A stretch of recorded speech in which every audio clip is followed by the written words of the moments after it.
पालघरसह ठाणे जिल्ह्यामध्ये विविध ठिकाणी मुसळधार पावसाची हजेरी। भिवंडीमध्ये परतीच्या पावसामुळे बाजारपेठेत साचलं पाणी, लोकांची तारांबळ, तर शेतीचंही नुकसान होण्याची शक्यता।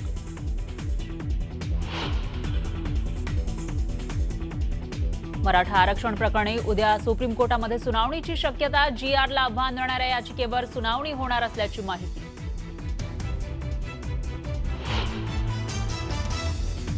उद्या बीडमध्ये ओबीसींची महाएल्गार सभा, मंत्री छगन भुजबळ यांच्या उपस्थितीमध्ये मेळावा। ओबीसींच्या न्याय हक्कासाठी पुकारणार एल्गार।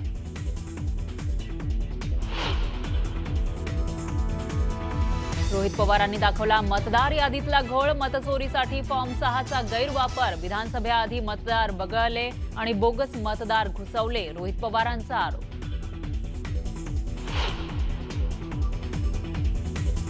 हर्षवर्धन सपकाळ यांची हायकमांडकडे तक्रार केल्याचा दावा संजय राऊतांनी फेटाळला।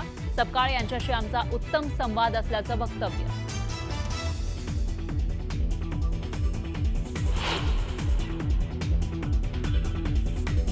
ठाण्यात भाजप आणि शिवसेनेमध्ये धुसफूस, ठाण्यात यंदाही शिवसेनेचाच महापौर कायम असणार, नरेश मस्केंचं वक्तव्य। तर भाजपचाच महापौर बसणार, भाजप आमदार संजय केळकर यांचा दावा।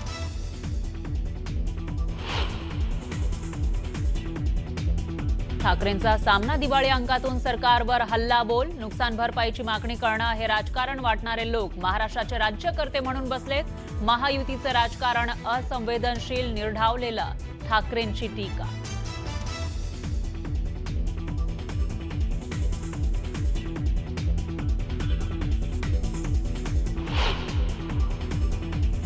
उसाला प्रतिटन 3,751 रुपये विना कपात द्या, 10 तारखेपर्यंत मागण्यांचा विचार करा, अन्यथा मैदानात उतरू, राजू शेट्टींचा सरकारला इशारा। गुंड निलेश खायवळ टोळीतील दोघांना अटक, गांजा विक्री करताना दोघांना पोलिसांनी घेतलं ताब्यात, पुणे पोलिसांच्या खंडणी विरोधी पथकाची कारवाई।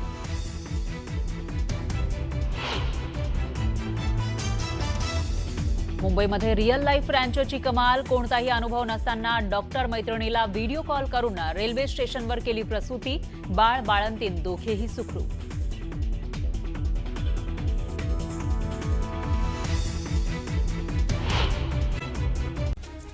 उपमुख्यमंत्री एकनाथ शिंदेंनी पालिका कर्मचाऱ्यांसाठी बोनसची घोषणा केली आहे।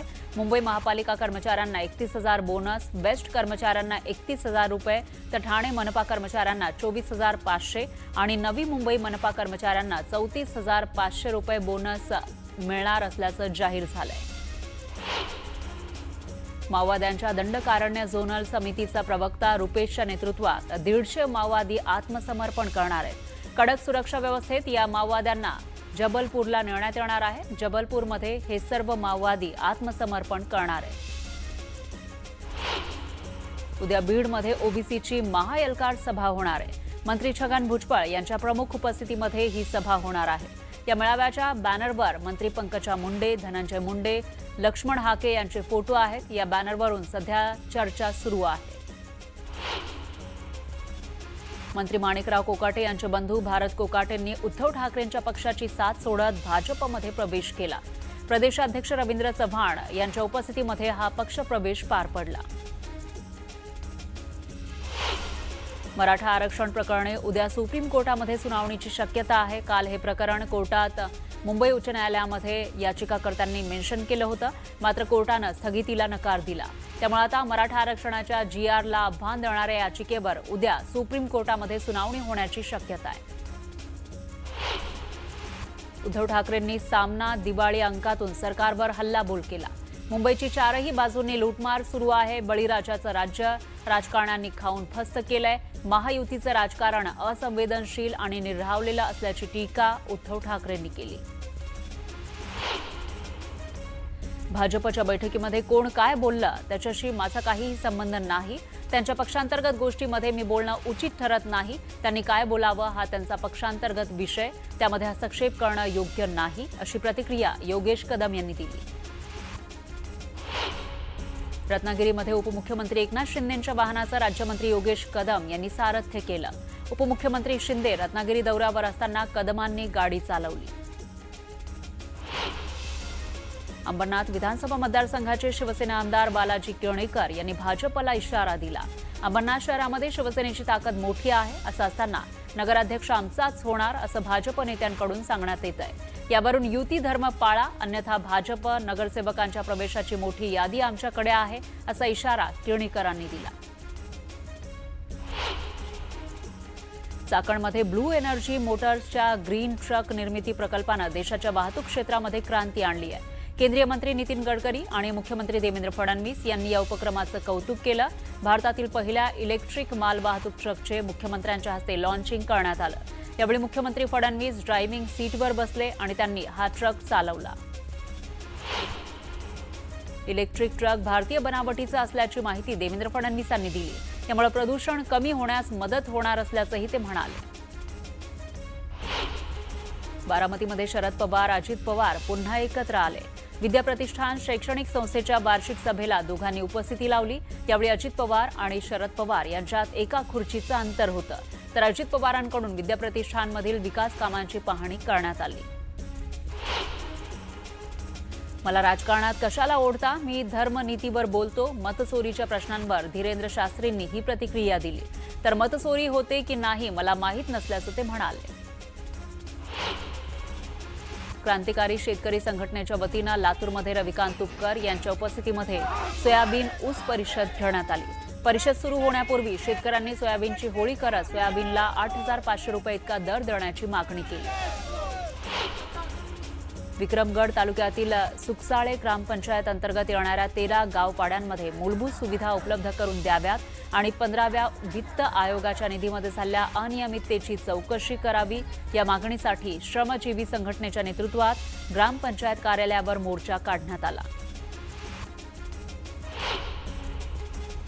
सोलापुरात काँग्रेस कार्यकर्त्यांनी भाजप कार्यालयासमोर आंदोलन केलं। त्यानंतर भाजप उपाध्यक्ष अनंत जाधव यांच्या नेतृत्वात काँग्रेसला प्रत्युत्तर देण्यात आलं। भाजप कार्यकर्त्यांकडून घोषणाबाजी करत प्रणिती शिंदेंविरोधात आंदोलन करण्यात आलं। अकोल्याच्या आले गावात एका तरुणानं आरक्षणासाठी आत्महत्या केली। त्याच्या बलिदानासाठी विजय बोचरे यांच्या कुटुंबाला आर्थिक मदत देण्याची मागणी करण्यात आली। भिवंडी महानगरपालिकेच्या मुख्यालयाबाहेर आशा सेविकांनी धरणे आंदोलन केलं। मानधन वेळेवर देण्याची मागणी त्यांनी केली, तर दिवाळीसाठी 5,000 रुपये देण्याची मागणीही करण्यात आली। आंदोलनात मोठ्या संख्येनं आशा सेविकांनी सहभाग घेतला। जळगावात दिव्यांग बांधवांनी उजेड उपक्रम राबवला। दिवाळीपूर्वी 3 लाख पणत्या बनवण्याचा निर्धार करण्यात आलाय आणि त्यासाठी हा उपक्रम राबवण्यात आलाय। पिंपरी चिंचवड शहरातील महिलांनी दिवाळीचा फराळ तयार केला आहे। दिवाळीचा फराळ विदेशात पाठवला जातो। गेल्या 17 वर्षांपासून या महिला फराळ बनवतात।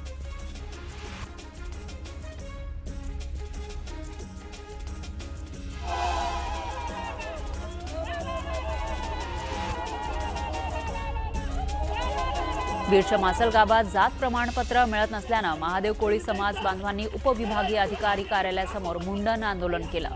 वारंवार अर्ज करून सुद्धा अधिकारी दुर्लक्ष करत असल्याचा आरोप यावेळी करण्यात आला।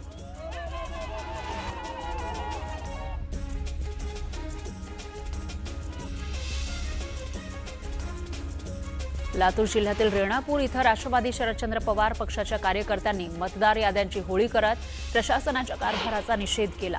रेणापूर नगरपंचायतीच्या 17 प्रभागांमध्ये गेल्या वर्षभरामध्ये 2,000 पेक्षा जास्त मतदार वाढलेत। एकाच मतदाराचं अनेक प्रभागामध्ये नाव असल्याचा आरोप यावेळी करण्यात आला। शासकीय मदत मिळवण्यासाठी पूरग्रस्त शेतकऱ्यांचा संघर्ष त्यांना करावा लागतोय। नियम आणि अटी शर्थींमुळे शेतकरी त्रस्त झालेत। बागायत जमीन आणि जिरायत जमिनीबाबत अधिकाऱ्यांमध्ये संभ्रम आहे, त्यामुळे शेतकऱ्यांची अडवणूक होती असा आरोप करण्यात आलाय। साताऱ्याच्या सासपडे इथं अल्पवयीन मुलीची निर्घृण हत्या करण्यात आली। तिच्या कुटुंबाला लवकरात लवकर न्याय मिळावा यासाठी केस फास्ट ट्रॅक कोर्टामध्ये चालवली जाणार असल्याची माहिती आहे। आरोपीला फाशीची शिक्षा व्हावी यासाठी राज्य महिला आयोगाकडून शिफारस करणार असल्याचं आयोगाच्या अध्यक्षा रुपाली चाकणकर यांनी सांगितलंय। रयत क्रांती शेतकरी संघटनेच्या वतीनं नाशिकच्या एनसीसीएफ कार्यालयाला टाळं ठोकण्यात आलं। मागील वर्षाचे कांद्याचे पैसे न दिल्यानं शेतकरी आक्रमक झाले। जिल्ह्यातील 130 शेतकऱ्यांचे पैसे एनसीसीएफनं थकवले। नागपूरच्या इमामपाडा पोलीस ठाण्याच्या हद्दीमध्ये रेकॉर्डवरील गुन्हेगार निलेश उर्फ बाळा अंबादरे याची हत्या झाली। पैशांच्या वादातून ही हत्या झाली। हत्या करणारे दोन्ही आरोपी अल्पवयीन असल्याचं समोर आलंय।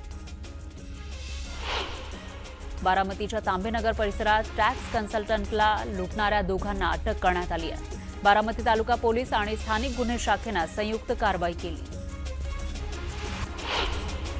पाचोऱ्यामध्ये शेतकऱ्यांच्या विविध मागण्यांसाठी मवियानं आंदोलन केलं। अतिवृष्टीग्रस्त शेतकऱ्यांना दिवाळीपूर्वी अनुदान द्यावं अशी मागणी करण्यात आली। दरम्यान सरकारविरोधात जोरदार घोषणाबाजीही करण्यात आली। परभणीच्या परसावत नगरमधून वनविभागानं 2 वानरांना ताब्यात घेतलं। नागरिकांच्या तक्रारीनंतर वनविभागानं ही कारवाई केली। वारंवार नागरिकांवर हल्ले होतात आणि त्यामुळे नागरिक त्रस्त झाले होते। साताऱ्याच्या पाटण पंचायत समितीमध्ये एकाला महिलांनी जोरदार चोप दिला।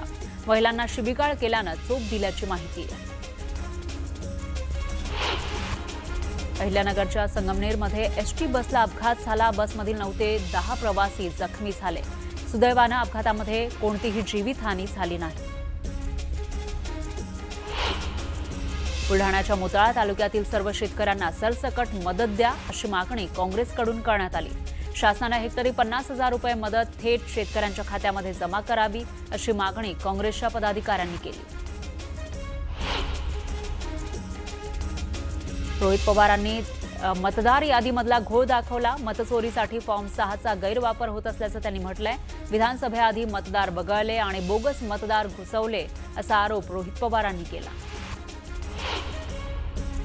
हिंगोलीच्या कळमनुरीमध्ये शिवसेनेच्या पदाधिकाऱ्यांची बैठक झाली।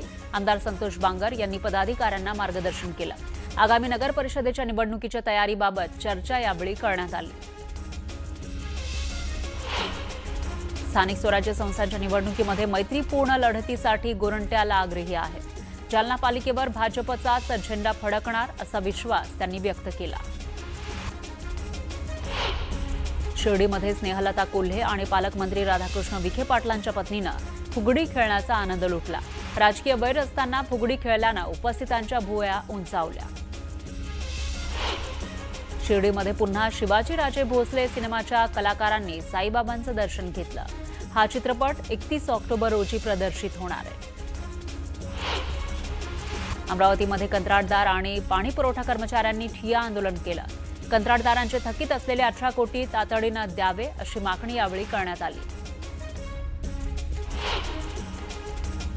मद्यपी ग्रामसेवकावर कारवाई करण्याच्या मागणीसाठी सिल्लोड पंचायत समितीसमोर ग्रामस्थांनी साखळी उपोषण केलं।